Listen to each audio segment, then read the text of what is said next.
David Licauco inaming nakaramdam siya ng selos kay Jameson, buong detalye alamin.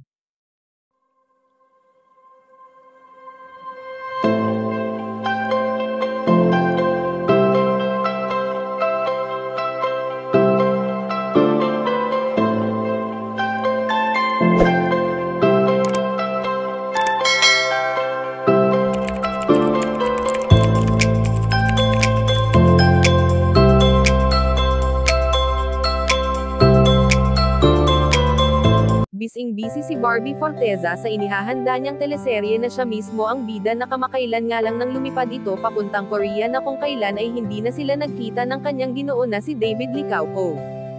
Alam naman natin kung gaano ka-supportive si Binibini sa kanyang mga mahal sa buhay at isa na nga ang pagsuporta ni Barbie Forteza sa kanyang kuya Alden Richards para sa Run for Acos nito.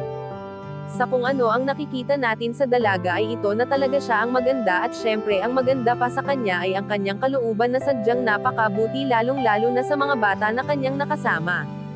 Matatandaan na kamakailan lang nang naging usap-usapan ang larawan ni Barbie Forteza kasama ang lalaking kapwa-artista niya rin na walang iba kundi si Jameson na talagang nagbigay ingay sa mga netizens. At pabirong sinabi ni David Licauco na talagang nakakaramdam siya ng selos lalo na at kitang-kita ang closeness ng dalawa at halatang masaya sila sa mga larawan na nagsilabasan at may mga nakakapagsabi pa nga na bagay rin sila.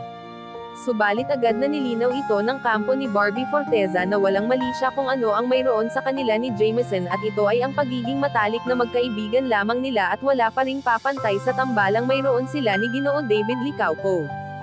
Kayo mga ka-chika, anong masasabi nyo dito? Please leave the comment and don't forget to subscribe.